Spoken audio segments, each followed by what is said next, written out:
Depuis le début du XXe siècle, des centaines de tremblements de terre, du plus léger au plus important, se déclenchent le long d'une ligne qui traverse l'État du Sud, au nord, et coupe la Californie en deux. Cette ligne est connue sous le nom de la faille de San Andreas. À chaque fois que vous prenez un vol Los Angeles à San Francisco, vous survolez la faille. Et si vous êtes assis du bon côté, eh ben, vous pouvez la voir.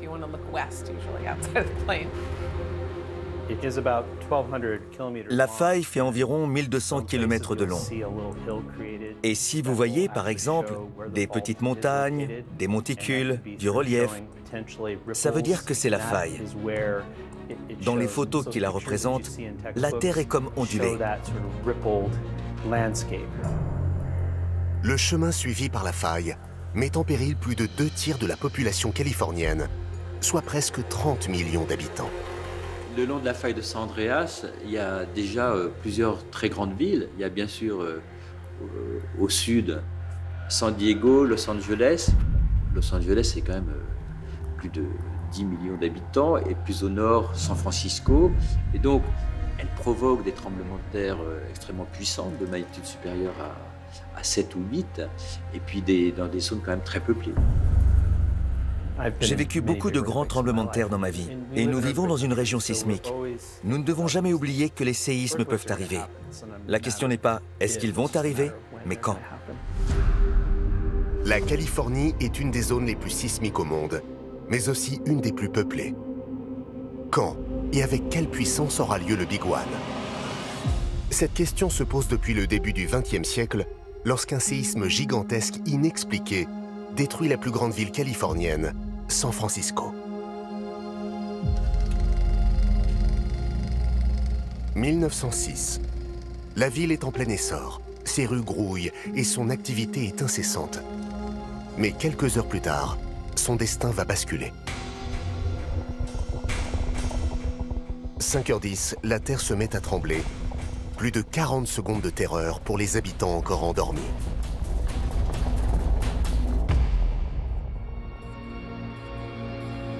À 7h du matin, San Francisco est en plein chaos. Les incendies incontrôlables s'enchaînent pendant 2 jours. L'eau manque et les gens fuient dans la panique. Le pays entier est traumatisé. Comment une ville de cette ampleur a pu être détruite en quelques secondes? La communauté scientifique veut comprendre d'où vient le séisme et surtout peut-il encore se reproduire. Cela faisait à peine 50 ans que la Californie était un État américain et San Francisco était la ville la plus industrialisée de la côte ouest en 1850.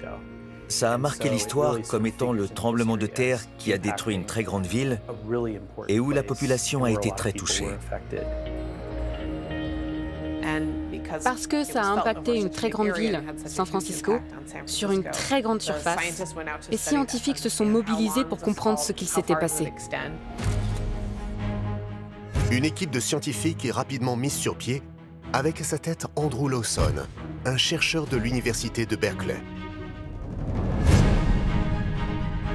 C'est une des premières fois que les scientifiques vont sur le terrain, avec leur petit carnet, etc., et commencent à faire une cartographie de la rupture. Donc ça, c'est un changement majeur. Ça se passe parce que ça se passe en Californie. Hein, des tremblements de terre, il y en a toujours eu, mais quand c'est au fin fond de la steppe en Asie, au début du XXe siècle, il n'y a personne pour en parler. C'était plus que prendre des photos. Ils ont vraiment constitué une équipe et ont minutieusement répertorié tous les éléments liés à ce séisme. Oui, les gens sont allés sur place et ont littéralement suivi la faille. Ils ont cartographié la faille et analysé tous les détails qu'ils pouvaient voir et ils ont pris énormément de photos. En parcourant le territoire et en analysant les photos, l'équipe de chercheurs s'aperçoit très vite que ce séisme n'est pas comme les autres. La cartographie effectuée par Andrew Lawson et ses collègues leur a permis d'en déduire que le séisme avait fait bouger la Terre de 7 mètres.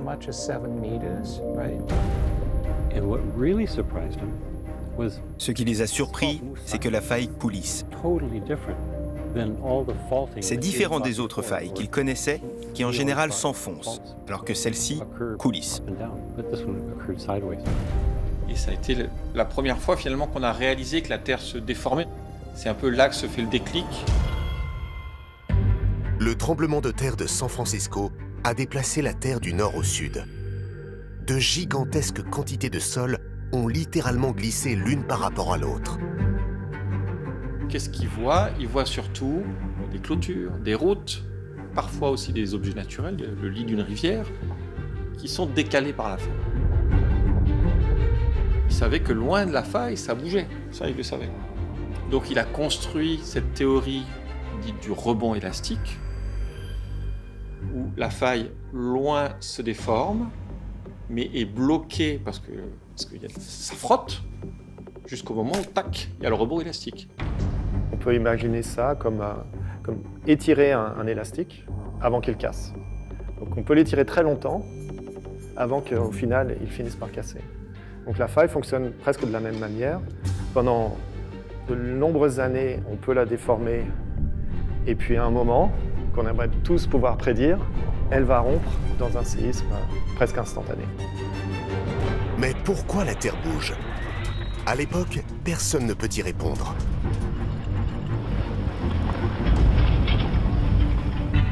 Les scientifiques décident alors de répertorier tous les séismes dans le monde. Le but, voir si leur localisation peut donner des indices sur leur mécanisme. Les scientifiques découvrent quelque chose d'étonnant. Les tremblements de terre se déclenchent le long de lignes bien précises. Ces lignes imaginaires délimitent de grandes plaques qui se trouvent à plus de 15 km de profondeur. Ce sont les plaques tectoniques. Ces plaques bougent très lentement les unes par rapport aux autres. Il y a un siècle, on ne connaissait pas la tectonique des plaques, donc on ne connaissait pas les frontières de plaques. Et donc, on a fait énormément de progrès puisqu'on sait que les tremblements de terre, plus de 90% ou 95% des tremblements de terre destructeurs se passent sur les frontières de plaques. Donc finalement, vous avez toutes ces plaques rigides qui bougent comme elles peuvent. Et chacune des limites de ces plaques est formée par des failles. Donc vous avez les failles de subduction, vous avez des failles plutôt en extension, et puis vous avez des endroits où les plaques coulissent les unes par rapport aux autres, essentiellement à l'horizontale, comme la faille de San Andreas. La faille de San Andreas concentre sur 1200 km le mouvement continuel de deux gigantesques plaques.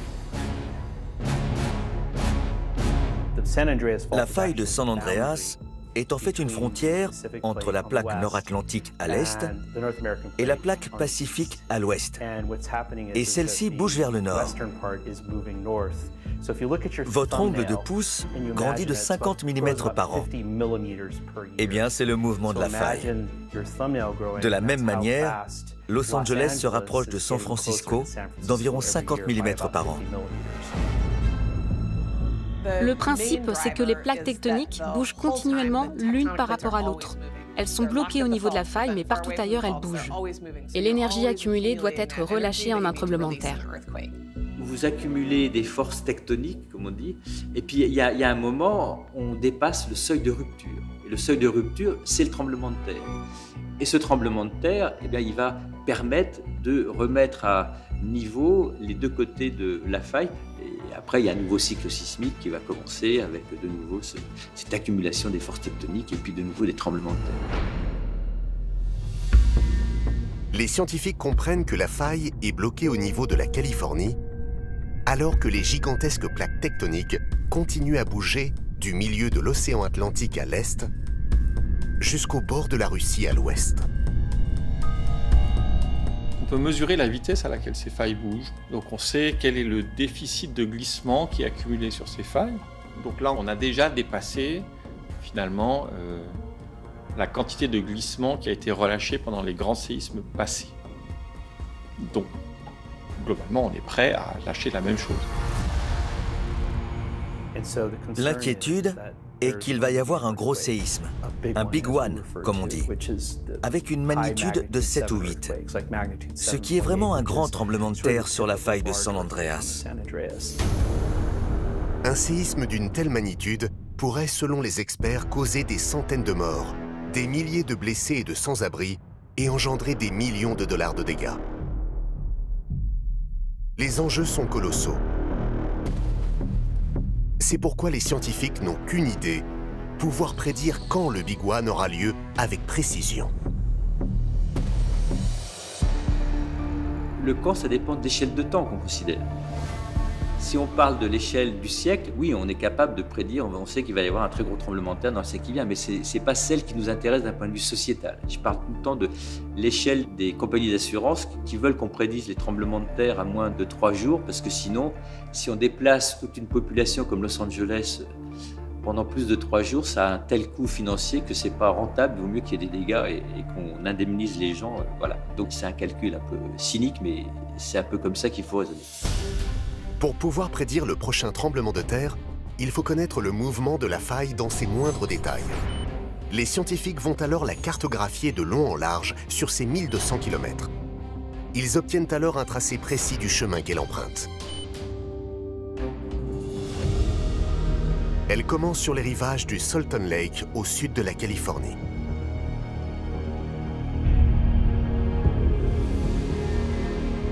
Elle remonte vers le nord et frôle Los Angeles, puis continue dans les vallées aux abords de Pasadena.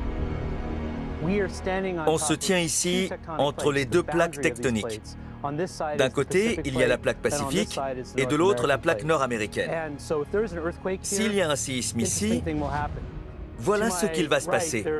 L'université à ma droite va bouger en quelques secondes d'environ 10 mètres dans cette direction. C'est énorme. Elle fait alors un coude et forme des montagnes pentues. Elle fracture ensuite le sol dans la plaine de Carrizo. Elle soulève la terre et la compresse. Donc là, on se trouve très proche de la faille de San Andreas. Et on voit ici un exemple parfait de comment la Terre se déforme à cause des contraintes et des forces colossales qui sont mises en jeu près des failles. En ligne droite, elle se dirige vers San Francisco qu'elle scinde en deux et se jette enfin dans la mer quelques dizaines de kilomètres plus loin.